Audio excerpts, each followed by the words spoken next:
Bonsoir. Donc, on va aujourd'hui faire la correction d'un exercice présent dans votre cours. C'est la projection, la complétation de la projection orthogonale de cette pièce. Donc, on va suivre les étapes nécessaires pour la bonne réalisation de la projection orthogonale, comme on l'a vu dans le cours. Donc, la première chose à faire, c'est identifier le type de pièce. Donc, cette pièce est une pièce prismatique. Il y a deux types de pièces, comme vous savez. Il y a les pièces prismatiques et il y a les pièces cylindriques. Et deuxièmement, on va identifier les détails présents dans cet exercice. Pour simplifier les choses, j'ai déjà colorié les détails. Donc, on a une surface arrondie ici. On a une entaille en bleu. On a un trou débouchant rouge. Et on a une rainure en U en mauve. Ok, maintenant, comme on a identifié le type de pièce, puis on a identifié les détails, on va commencer la projection. Pour faire la projection, il faut choisir un détail et le projeter dans les trois vues à chaque fois, et non pas essayer de terminer une vue, puis passer à l'autre. Donc, la chose la plus simple à faire, c'est de commencer avec l'entaille, c'est la plus simple pour la projection. Donc, on va voir si cette entaille-là, elle est présente dans la vue de face et la vue de dessus ou non. Donc, pour voir si elle est présente dans la vue de face, on va prendre notre règle verticalement et horizontalement au niveau de l'entaille et voir s'il y a un détail qui est dessiné ici. On ne trouve rien, donc il y a un détail manquant ici qui est l'entaille. Puis, si on veut voir est-ce que cette entaille-là, elle est présente dans la vue de dessus, on va prendre notre règle verticalement, voir l'intersection entre la règle et la charnière, puis mettre notre règle horizontalement et voir si à ce niveau-là on a un détail ou non. Ici, on n'a pas un détail. Donc, on peut conclure que l'entaille, elle est dessinée juste dans la vue de gauche et elle est manquante dans la vue de face et la vue de dessus. Donc, on va compléter premièrement notre entaille dans la vue de face. Je vois qu'il y a trois arêtes qui créent cette entaille. Donc, je vais voir à chaque arête, j'ai deux arêtes linéaires. Donc, je vais essayer d'analyser ces deux arêtes en même temps. Donc, on va projeter ces arêtes-là de la vue de gauche vers la vue de face. Donc, on va regarder ici, de la gauche. Cette entaille-là, on la voit donc. On va voir le type de ligne qu'on va dessiner. Donc, ça sera un trait fort continu. Cette entaille-là, elle est cachée par la première entaille. Ça sera dessiné en trait fin interrompu, mais comme on a deux lignes, un trait fort et un trait fin, donc le trait fort, c'est tout qui va être vu. Maintenant, quand on a identifié le niveau où on va dessiner notre ligne et le type de ligne qu'on va utiliser, on va prendre notre crayon et dessiner. Avant de dessiner la ligne, il faut identifier le point de départ de cette ligne et le point d'arrivée de cette ligne. Parce que avec ça, on a juste identifié le niveau de la ligne qu'on veut dessiner.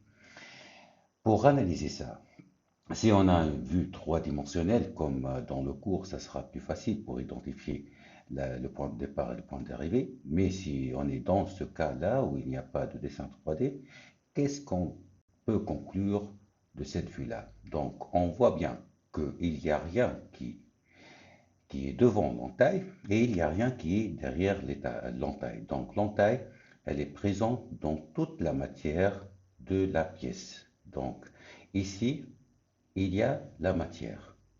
Donc, l'entaille sera présente dans toute cette matière-là. Donc, on peut dessiner l'entaille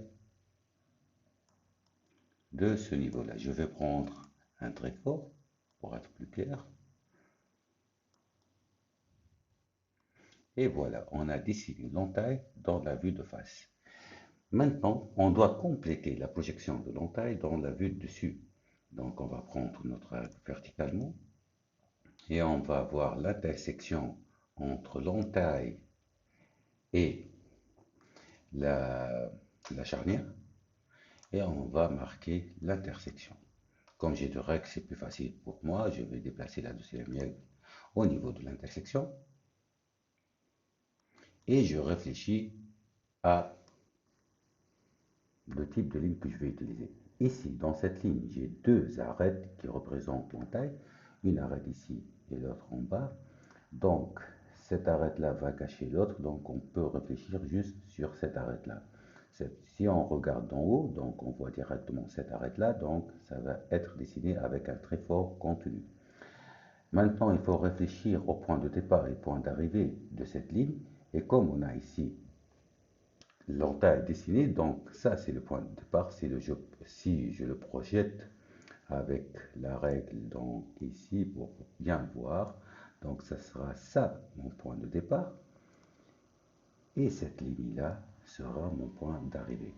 Donc je vais dessiner ma ligne en très fort. Et maintenant, j'ai l'entaille présente dans les trois vues. Maintenant, on peut passer au détail suivant. Comme remarque, je ne vais pas prendre en considération la vue en coupe AA pour le moment, mais on va voir c'est facile de transformer une projection normale vers une coupe AA. Donc on va faire la coupe AA à la fin de l'exercice. Maintenant, on va passer à la rainure. Donc, je prends mes règles au niveau de la rainure. Ça, c'est le premier niveau de la rainure. Et ça, c'est le deuxième niveau. Donc, si je vois dans la vue de face, il n'y a aucune ligne au niveau de la rainure ici, ni dans l'autre côté de la rainure. Et si je prends cette ligne-là et je la projette dans la vue de gauche, je vois aussi qu'il n'y a rien ici. Donc, je peux conclure que la rainure elle est manquante dans la vue de face et la vue de droite, et la vue de gauche, pardon. Donc, on va projeter, la plus facile c'est de projeter la rainure depuis la vue dessus vers la vue de face. Maintenant, j'ai le niveau où je vais dessiner une ligne. Maintenant, je réfléchis sur le type de ligne. Donc, j'ai deux arêtes sur cette ligne-là. Cette arête-là va cacher l'autre, donc je prends en considération dans mon analyse, pardon, la première arête, c'est tout. Donc si je regarde en bas, pour projeter dans la vue de face, je vois bien cette arête-là, donc ça sera un très fort continu. Maintenant, la dernière analyse, c'est cette ligne continue que je vais dessiner ici. Elle commence où et elle prend fin où. Maintenant, si j'ai le dessin 3D, ça sera plus facile. Mais dans cet exercice-là, le dessin 3D est manquant, donc je vais analyser de l'autre côté et voir si c'est plus facile de trouver ça. Donc, si je mets mes règles avec l'intersection, donc si je projette ces deux arêtes-là ici, je vois bien que ici il y a le vide, c'est pas de la matière, ici il y a de la matière, et d'après cette projection, la rainure, elle n'est présente que dans toute la matière, c'est tout. Donc, où il y a de la matière, il y a la rainure.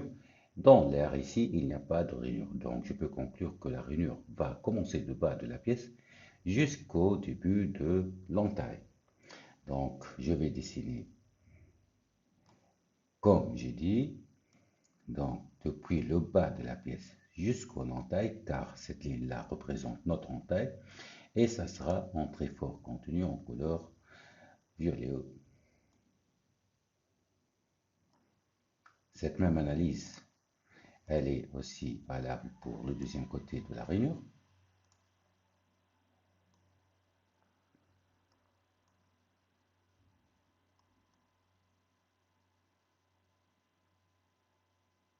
Voilà. Et maintenant, je passe à la projection de la rainure dans la vue de gauche. Maintenant, j'ai deux arêtes qui sont linéaires sur cette règle. Donc, je dois prendre en considération une seule. Donc, je vois de ce côté, donc cette arête-là, c'est l'arête que je vais prendre en considération maintenant. Donc, si je regarde de ce côté, et je vois bien qu'il y a de la matière qui obstrue notre vision sur cette arête. Donc, ça sera en trait fin interrompu. Je prends un trait fin avec la même couleur et je dessine un trait fin interrompu. Donc, voilà.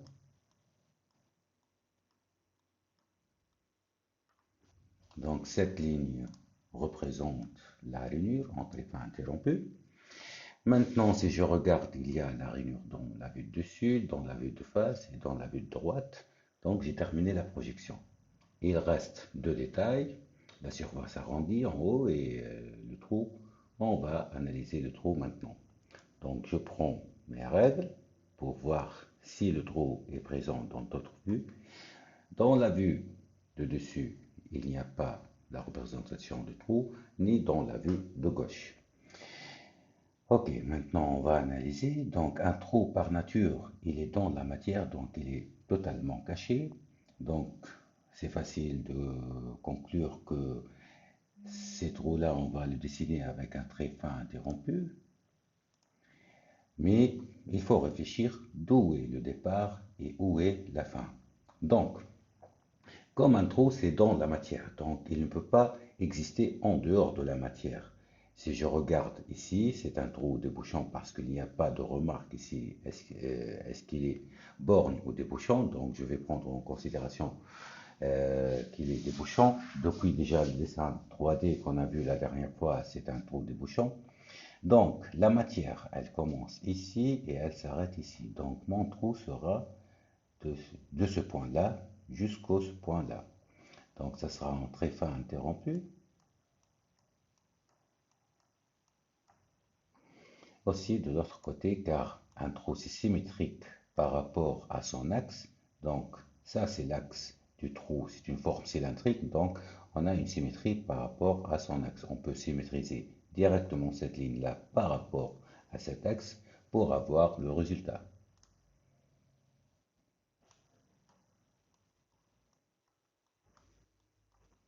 Voilà, maintenant on a terminé la projection du trou dans la vue de dessus. On va projeter maintenant le trou dans la vue de gauche. C'est la même logique, donc ça sera en trait pas interrompu parce qu'un trou c'est à l'intérieur de la matière. Et on voit ici que notre trou commence ici à la fin de la pièce et il s'arrête à la rainure. Donc, la même logique ici, il va commencer à l'arrière de la pièce, il va s'arrêter sur la rainure. Que vous connaissiez, pour que vous déterminiez ça, c'est facile de mettre ici la règle sur la fin du trou et sur l'intersection, vous allez retourner la règle. Donc on voit bien que la fin du trou, elle correspond à la rainure ici. Donc on va dessiner comme ça. Ça c'est le départ, donc ça sera cette ligne-là, et ça c'est l'arrivée, ça sera la ligne qui représente la rainure. Maintenant, on va faire la projection du premier côté avec un trait fin interrompu. Comme on a dit, il va s'arrêter sur la rainure. On va symétriser cette ligne-là par rapport à l'axe ou prendre l'autre arête.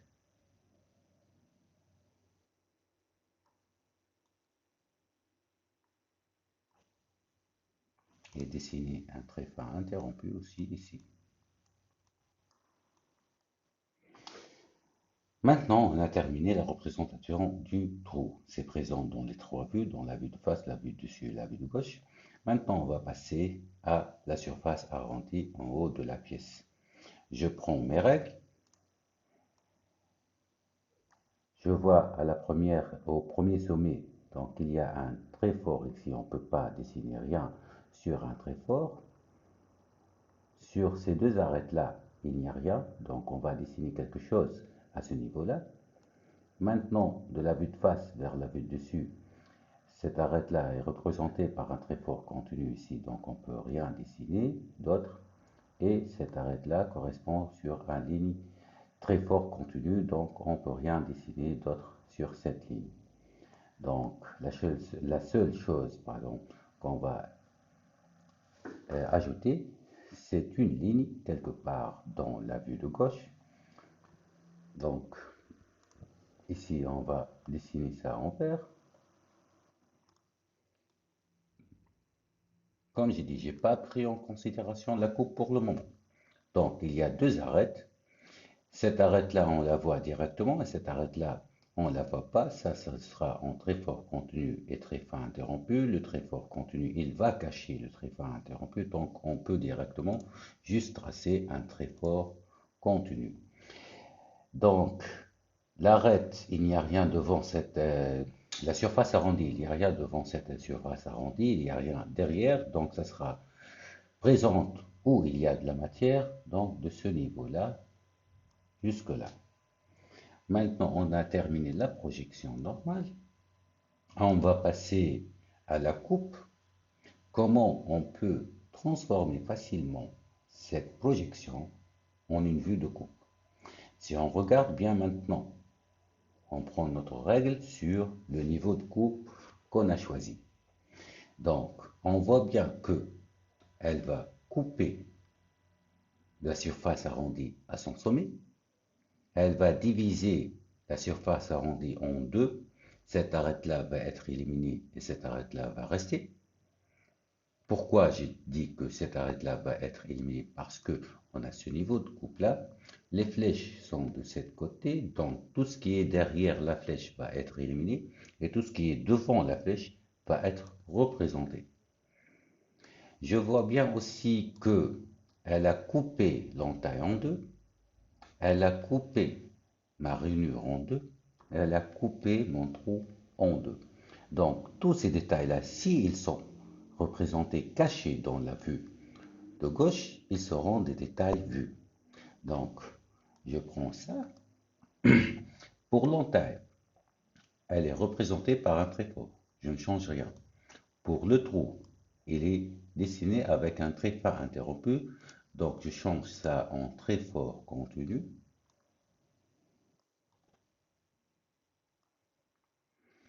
Aussi de l'autre côté, la symétrie pour les formes cylindriques.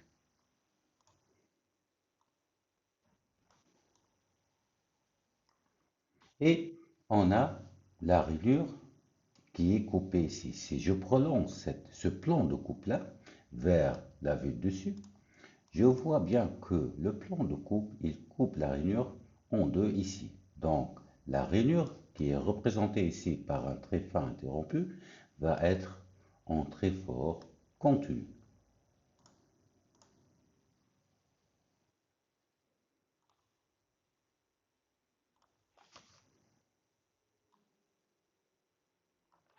Pardon, je déplace un peu ma règle.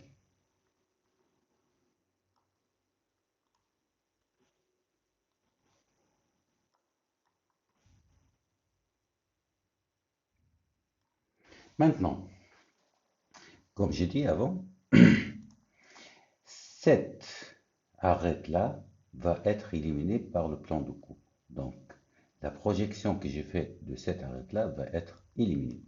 Mais cette arête-là, elle est toujours présente. Alors, on a dit qu'elle était en très fin interrompu, et comme elle ne passe pas par le plan de coupe, elle est en avant du plan de coupe, donc elle sera toujours en très fin interrompu.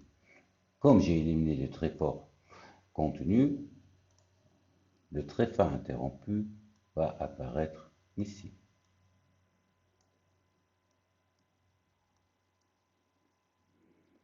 Comme ça, j'ai terminé la transformation de ma vue de gauche en vue de coupe AA. Il reste quoi? Il reste maintenant les hachures. Donc, il y a trois règles. Plutôt, je dis à mes élèves qu'il y a trois règles pour les hachures. Les hachures dans un dessin de définition, donc un dessin d'une seule pièce, doit toujours avoir le même sens et le même écartement entre les hachures. La deuxième règle, il faut commencer toujours par un trait fort et s'arrêter sur un trait fort. La troisième règle, c'est qu'un trait d'hachure ne dépasse jamais ou ne coupe jamais un trait fort continu. Ça va nous faciliter les choses. Donc, on peut subdiviser notre vue en des espaces fermés par des traits forts continus. Donc, si je peux numéroter les espaces que j'ai dans cette vue-là, j'ai l'espace numéro 1, ici, l'espace numéro 2, l'espace numéro 3 et l'espace numéro 4. Je choisis un espace pour analyser. Donc, je prends le numéro 1 pour analyser Est-ce que je dois faire des hachures ici et ici ou non? Donc, cet espace-là, il représente l'arc, la surface, et jusqu'au début de l'entaille. Et cette partie-là, je vois bien que dans cette partie-là, il y a contact entre le plan de coupe et la matière. Donc, dans cette surface-là, je dois avoir des hachures. Donc, je prends mon équerre, j'essaie de faire 45 degrés et je vais dessiner des traits d'hachure qui seront en très fin en couleur noire pour cet exercice. Donc, je commence d'un trait fort et j'arrête sur un trait fort. Je déplace encore mon équerre.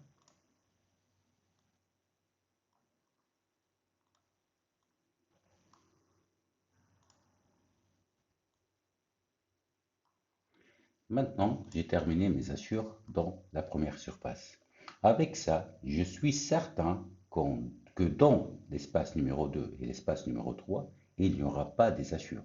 Parce que s'il y a des hachures ici, regardez bien, s'il y a une hachure dans cet espace-là, on n'a pas respecté la troisième règle, qui est un trait d'hachure ne coupe jamais un trait fort contenu. Donc, si je fais des hachures ici, je ne vais pas respecter la troisième règle et aussi ici, on ne va pas respecter la troisième règle. Donc, la surface 2 et 3 seront éliminées des hachures. Maintenant, si j'analyse pourquoi ces deux surfaces vont pas être hachurées. Cette surface-là, elle représente donc la fin, le fond de la rainure jusqu'au début de la pièce. Si je vois bien, ça c'est le fond de la rainure, ça c'est le fond de la pièce. Et ça c'est mon plan de coupe. Ici, il n'y a rien, c'est le vide. Donc il n'y a pas un contact entre la matière et le plan de coupe. Donc il n'y aura pas d'hachure. Dans la surface numéro 2, c'est quoi? C'est à l'intérieur du trou. À l'intérieur du trou, c'est vide, il n'y a pas de matière, donc obligatoirement, on n'a pas d'hachure.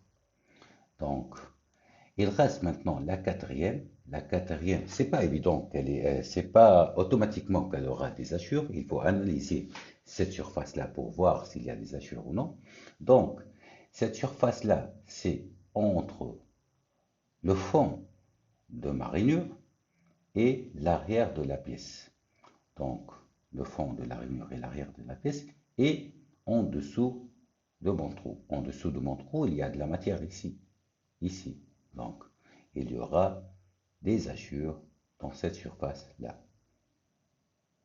Donc, si je continue mes hachures, j'aurai ce résultat-là.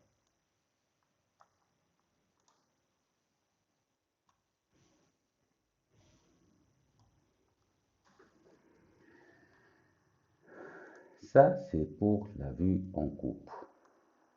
Ça, c'est pour la première année. Donc, on a terminé la réalisation de cet exercice. Merci pour votre attention. Je compléterai cette vidéo pour la deuxième année pour transformer cette vue en coupe AA vers une section AA.